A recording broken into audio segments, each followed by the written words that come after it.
Well, welcome everybody to today's exciting episode. We have a really exciting guest, Suresh Sabu. He's a seasoned technology executive, a passionate techpreneur, and an investor. He's served as a board member, a co-founder, and advisor for several innovative startups and projects that leverage the power and potential of blockchain and AI. So Suresh, welcome. Thank you, Mark. Thank you for this opportunity and happy to be here. Yes, indeed. Yeah. And for those of you just joining the podcast, we at Strativa AI help businesses scale their revenue over 12 months using AI. And so if you want to learn how to take your business to the next level, make sure you stick around for future episodes here. And if you're interested in a free growth consultation, just drop a message in the DMs and we'll follow up there.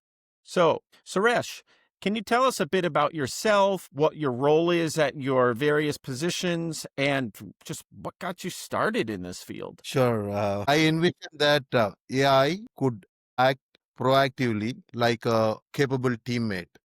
Think like AI is a coworker of yours, the digital coworker of yours. For sure. So this thought led me to create Extreme AI, where we are building agentic AI through Extreme AI framework, which will act autonomous, which can plan, execute, and adapt independently, with the mission to democratize intelligent automation and make it accessible to all the enterprise, regardless of the technical skill gaps they may have. What are some examples of the other enterprises?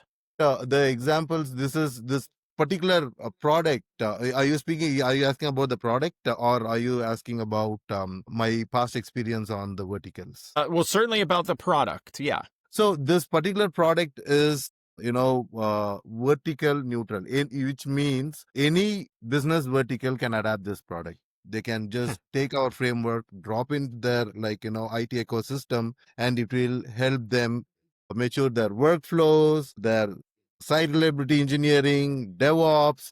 Ideally, any level 1 or level 2 skills can be addressed by the Extreme AI agents, and it can be a banking customer, it can be a manufacturing customer or a retail customer. So any organization which runs with the power of IT infrastructure, or let's say on cloud, our platform will help them at least gain productivity by 60 to 80%. And how does it get trained uniquely to whatever that company's ideals are? See, in a traditional deal structure or traditional marketing pitch, it's like when, let's say, take a call center as an example, right? Okay. Contact center as an example. You bring in chatbots that will give you a productivity gain about 20%.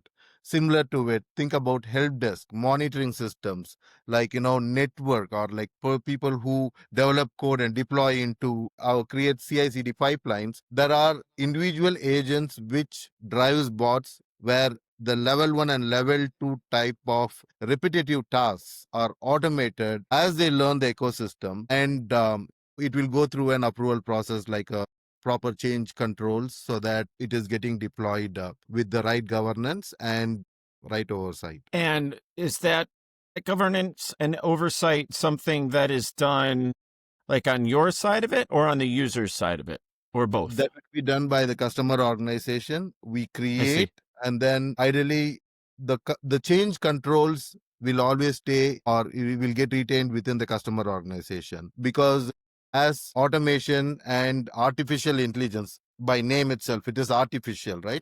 It requires a little bit of supervision as well as validation before we deploy. So that validation will happen through the architects of the application, or it can be the VPs or directors who lead that particular business division will approve. Once if they approve, then it will automatically deploy as and when they identify any faults or failures or errors in the system. I see.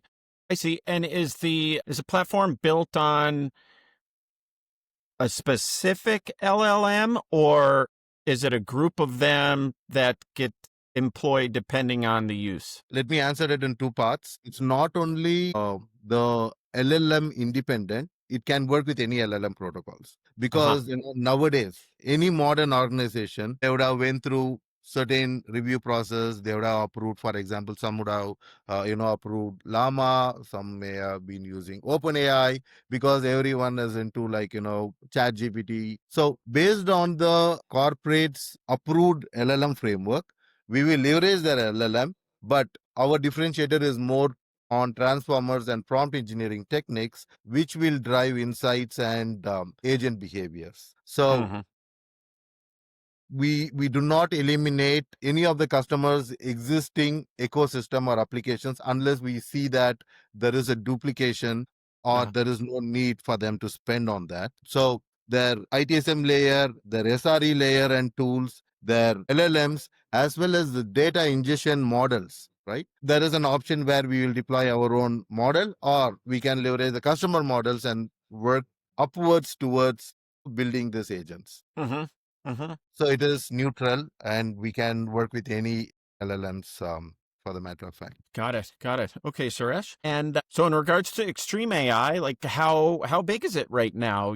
Like I don't know, either in terms of revenue or team size or yeah, just what's the reach? See, at this point of time, we are working on a stealth mode, because we are working on a couple of patents, getting the Huh? executive leaderships, and we have closely about like 16 to 18 research candidates who work on our products and protocols. Uh, So I would say we are at the initial stage mhm. um, of any startup per se. When it comes to adaption and implementation of the product, that can happen pretty quick, as low as like 30 days, all it takes to onboard a customer to fit into my framework. And then the rest, it is an evolution and the journey with the customer, so that we kind of provide them the ROI and the business case which we are trying to solve. And do you have an ideal business case or cases group that you're in search of? It's like an ocean. It So totally is like an ocean, right? See, for example, in healthcare, right? RCM Yeah. segment itself, there is medical transcriptions, right?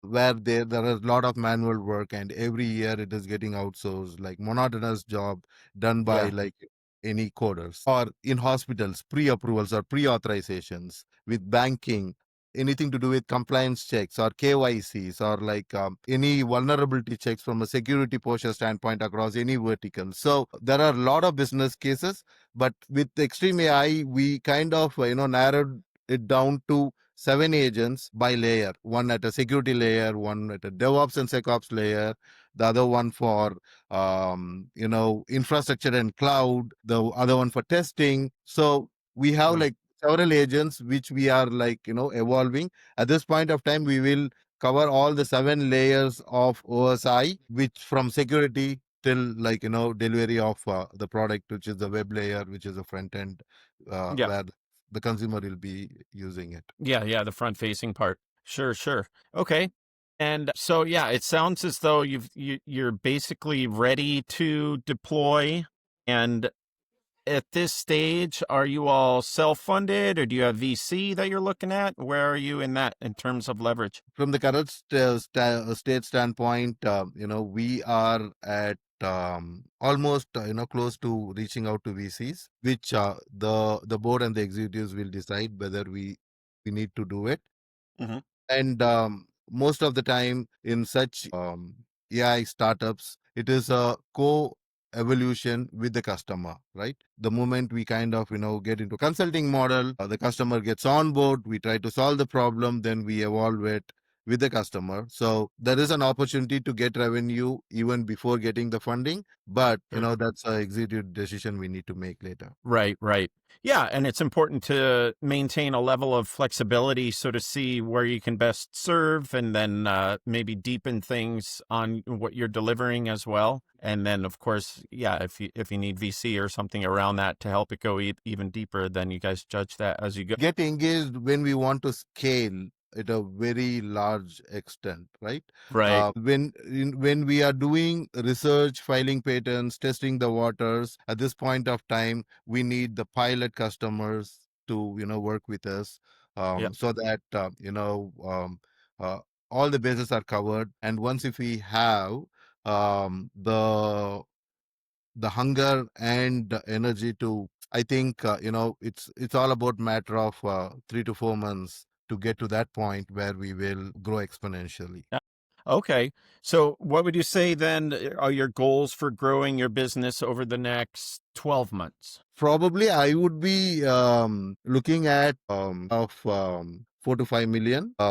Even if I just focus on a small and medium scale business, if I get enterprise customers on board based on the experience and the capable members we have in the board as well as the leadership layer, I would be surprised if we are like less than 8 to 10 million by end of this year. Exciting. What cultural or organizational barriers have you encountered when presenting your various AI solutions, and how have you addressed them? It's the sentiment, right? So most of the time when we take the solution, either the if it is a tech person, they would assume that hey, it is another blue prism or like UI path kind of automation. Those are process automation leaders where the purpose of those tools are different. Here we are trying to solve the core um, IT support issues. It can be like your service desk can be optimized by like 80% when it comes to that productivity, or your monitoring team can be like, put for better use. They can, do SRE stuff rather than looking into the monitor like 24 by 7, so Right. that, and sometimes even human errors happens, right? There is a hit and miss most of the time. When we have this AI bots, there is no miss there. We will be always be proactive. It will address, it will look at the thresholds. It will automatically readjust the thresholds if it needs to. That's how the agentic comes into play. Hmm. So to answer your question, most of the time it is about, is this going to take away the jobs, right? Right. I think not. It will put the human brains for better purpose. In certain occasions, there is a misconception that yours is an AI tool. It is a plug and play model, right? Ideally, plug and play will not be realistic because every customer's ecosystem is very different. The tool, Indeed. process, everything Yeah. is different. The AI has to learn the ways of working, the standard operating procedures, the knowledge articles, their ecosystem, the tools. As they learn, it will start giving the productivity gains we create as a business. Ideally, there's a due diligence phase. It has to get trained by yourself, and then the AI will do its part. We can leverage the existing workforce for like better engineering work or like high Yep. skilled labor per Yep. se. Yep. And so, how do you approach aligning those initiatives, like in regards to what the company's business, like a different, say a customer, potential customer of yours, their business objectives, so that you're like effectively ensuring growth, right? Like measurable growth. How do you align that with them? You're kind of I don't know if you'd be like just giving them the assurance of things. Great question, Mark. This is where the confidence come into play. So we start with identifying the most friction process. I have been told by one of my mentor that do not go sell what you have, sell what the customer needs. So Yeah, in order to yeah. know what the customer needs, we need to identify their pain. For example, let's say insurance vertical or let's say retail vertical. Invoice processing is one area which it is highly resource intensive. Mm. So what we do is, we once we identified that high friction process, we deploy a targeted agent, and then the agent will train observing what the resource is doing and how can we do it better, or is there a standard operating procedure. And then we will measure the ROI, the time versus cost savings. As we measure it, we scale. And it's not only the scaling does not in that journey, right? We need to continuously maintain see if it makes real sense for ROI, because AI requires resources. You are spending server, network, storage, everything is getting consumed when you are replacing a manual task. So we will look at the ROI, and in order to get the confidence, we create metrics, right? The metrics which tracks the efficiency, like a task speed, or like effectiveness towards the customer satisfaction metrics or revenue impact metrics. In general, for an instance, logistic clients are like asked to track order to delivery time. We will see how do we reduce that order to delivery time. We will align on a KPI or an SLA. I see. Let's say that we take about 35% after automation, which means that the customer is happy, the ROI is met, at the same time the business case is already sold. And the KPIs must ladder up to the strategic goals like revenue growth or compliance. So it should be like really meaningful and the key priority to customer. That is something we always keep in mind when we engage with any AI initiatives, working with the customers on their business objectives. And so is this basically a SaaS that where you have seats available for each of your customers and their staff within their company? Is that what it turns out being? Or? The model is hybrid. Uh-huh. My customer can get my entire framework, which is like it will cover their entire IT ecosystem. It will say it will become the heart of the IT infrastructure to serve all the needs. Or my customer can subscribe for a particular agent or a bot where it will fit for the purpose. Right? If there is a pain area, let's say compliance is the most important area for a customer, or that is their Sure. priority for any customer. If that is the case, I have a compliance agent, we'll drop them. Then it will look at the vulnerabilities, it will look at market data, it will look at the scan, see where you are lagging, and then it will advise the customer. Not only advise, it will also propose a fix. If the customer agrees, they will drop. So it is a subscription based model when it comes to any bots and agents. The framework is a managed services model where we kind of align with SLAs, KPIs, and pretty much walk that journey with the customer rather than choosing a prescribed service. It's like our health, right? It's like we go to the doctor, doctor prescribes for what is the deficiency he has identified, not Certainly, like yeah. Certain condition. we can Yeah. always be proactive. But Right. it's the proactiveness is through the framework. Fit for the need is through subscription of my agents and agentic bots. And how do you balance the interaction between the agentic side of things with humans? So as I said, the governance layer is human. On top of it, anything to do with review and sign off on the outcome of a bot, Of the that is output? still Sure. human. Someone has to validate, right? Even though, even if human is doing, still you have financial auditor who will come and validate whether your controls are right, whether you have so that And validation, who on whose side is checking for that relevance? You or it your would be the customer? customer side. Yeah, yeah. Okay. It would be the customer side. There will be enough logs, metrics to validate. So at the end of the day, it is the customer's environment. They have to also stay in compliant with certain compliance norms, let's say GDPR, PCI, SOC. So we will try to address the problem, but the outcome will get validated by the customer SMEs. I see. Yeah, that makes sense. Okay.